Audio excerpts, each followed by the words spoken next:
Alright, we are going to look at logging into Zoom and then setting up the settings for our meetings so that we have the proper settings. So the first thing I'm going to do is hit sign in, and then I'm signing in with Google, and this is going to get me into our accounts, and all of the basic account limits have been lifted, so that's nice. I'm going to come over here to settings and set my settings.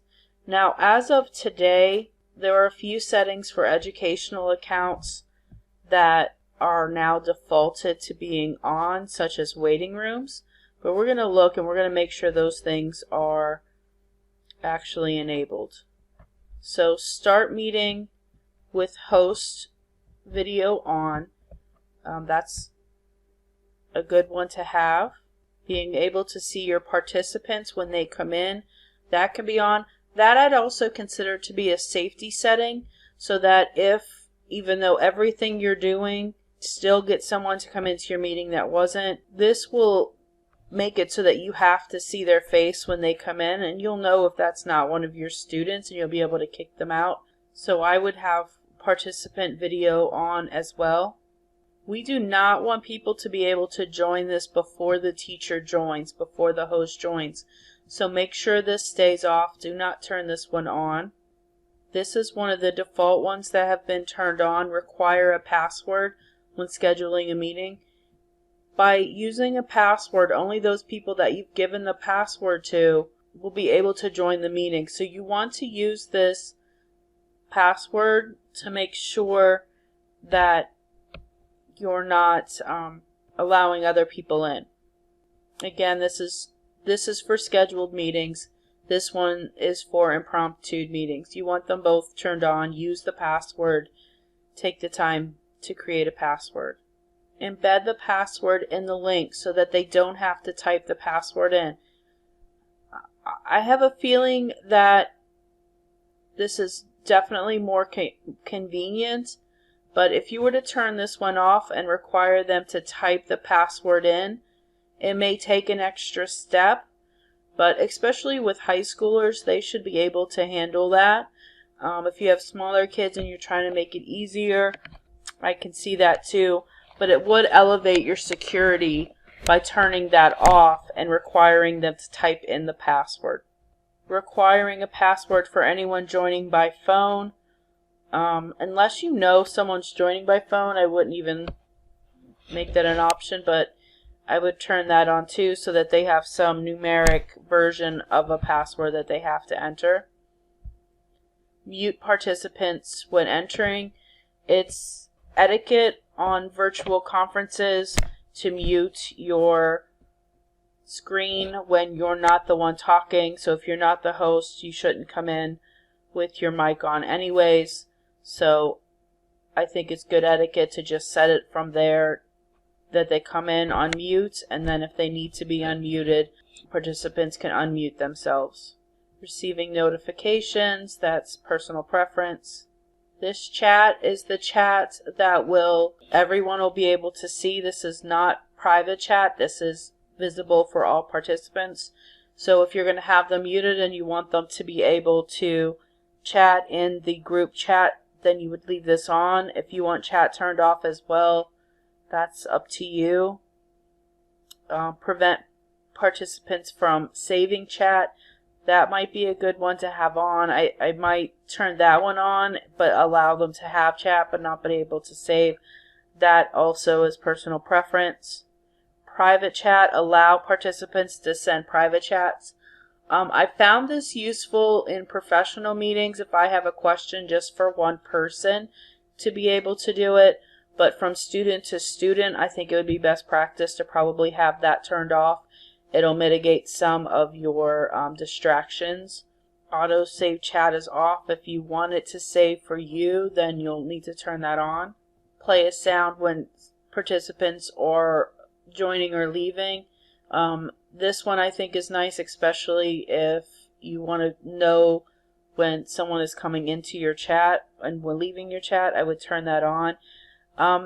Probably only needed for you to hear and not everyone, but that it would be personal preference for you. Transfer files.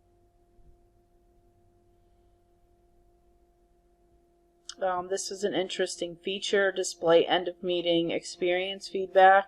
Basically, they can give you a thumbs up or a thumbs down at the end. They can also provide why they did a thumbs down if that need be, if you're interested in that. I would have some protocols for that if you decide that that's something you want to enable. Allowing the host to temporarily remove attendees from the meeting. So that's an option if someone were to pop into your meeting. We're going to do our best to keep people that shouldn't be in your meeting out, but by enabling that, you would have some control. Always show meeting control bar. That is an option. Show Zoom window during share. That is an option that you can turn on or off. Share screen. A lot of what I'm talking about in the rest of this training is about share screen, and there's a lot of great features. I would leave that on, but you want that so that the only person that can share is the host. So that's something the district wants you to make sure you have on, particularly when you are working and in Zoom with students. So please make sure you enable only the host can share. If you're having a PLC meeting and multiple people are going to need to share, then you can leave it at all participants. But with students, you need to have hosts only. Make sure you hit save. You want to allow annotations in the whiteboard if you're going to use the whiteboard. You can also have it save whiteboard content when you stop sharing. So if you are going to continue something that you did on the whiteboard later in another chat, for example, if you're a math teacher and you're working on a problem and you guys are going to come back to it and you want to be able to save that, I would turn that on. So remote control is great if you are having a one-on-one session with a student or a parent and you're trying to help them to work on something and you want to be able to take control of things on their computer. You can do that with remote control.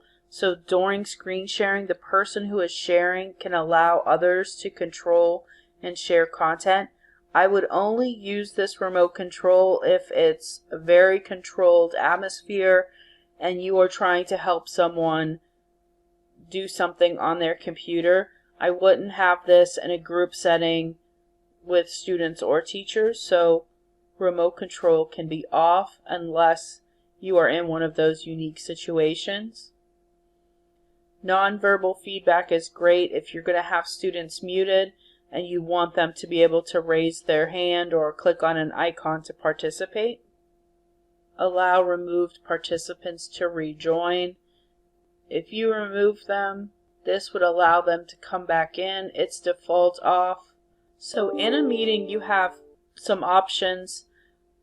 One is to use breakout rooms, and one is that remote support that I was mentioning before, where you can give control of your screen to another participant. You cannot have both of these on, but for the most part, breakout rooms is something you might want to consider, and unless you're doing a one-on-one remote, you would leave this off and just turn this on if you were having a one-on-one meeting and needed to give them some support. So I keep this one off.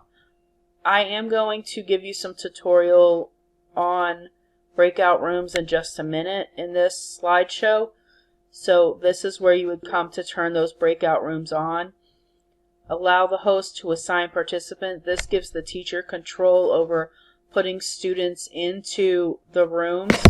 Breakout rooms are great. I think the one drawback is if students are in a room, maybe you have 4 groups of 4, you can pop from room to room, but you can't see or have control over what's happening in those rooms when you're not in them. Make sure you know your students, have a conversation about discipline, and although we're not in school, they can still be up for disciplinary actions if they do something inappropriate. I'm not saying you have to use breakout rooms, I'm just saying that it's an option and here's how you would do it. Closed captioning, if you have students with that need or you just want it on to have that available, there's closed captioning. You can save that closed captioning in transcripts. If you're recording your meeting and you want those closed captions to stay on it, that's an option there. Allowing others to take control of your camera during a meeting, not a great idea, leave that off. Virtual background is a fun option that you can turn on, and it's defaulted on. In your camera options, you can allow green screening, and even if you don't have a green screen, if you have a solid background, you can put some fun images up and give yourself butterfly wings or a dragon head or who knows, something fun. So that's a fun option. Definitely not necessary, but something fun to do. These are some sound options. Waiting room, it doesn't look like it's enabled yet, but it should default be on in your settings. If it's not, this is definitely something you want to check that it's on. What waiting rooms allows you to do is you have to give permission for people to join. So this is something that the district really wants you using and should, as I said, be defaulted on. And so when you're in the meeting, you'll get a little sound like that that tells you that the meeting is happening. You will then allow them to come. So it's just like at home, someone rings the doorbell, you open the door. And that's what's happening with the waiting room. They join the meeting, they're not actually in, they ring the doorbell, you let them in. It can get a little bit hectic as people are joining, but it is definitely a good safety precaution just in case somebody gets the code to your meeting. You have control. So make sure that you know the name of the person that's entering so that nobody gets into your room that should not be in there.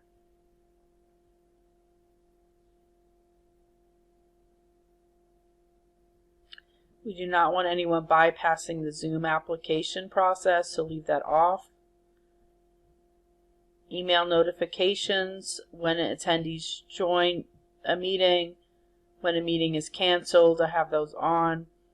Email language options. Nobody should be scheduling anything on your behalf, so I would leave that off. I think a lot of that's a paid plan anyways. Alright, those are your settings. I would take time to go through these and make sure you have on what you want on. Make sure those privacy settings are turned on. Please make sure that screen sharing should be the host only. Disable join before the host. Enable a co-host so you can assign others to help. That is something that if you have another teacher joining to help you is a good option. Disable file transfer so that no digital viruses can be shared. Disable allow removed participants to rejoin so that if you boot someone, they can't come back in. So those are things that we talked about throughout this, but those are things that the division in particular is highlighting that will keep Zoom bombers from joining in and sharing anything. What they're doing is they're coming in and they're taking over screens and putting up things to disturb your meeting, inappropriate content, violent content. We want to make sure those things are not happening in meetings. It's been in the news. It's been all over social media. We need to make sure that we're using waiting rooms and only allowing the host to have control of the meetings so that things like that don't happen. Take the time to look at these share settings.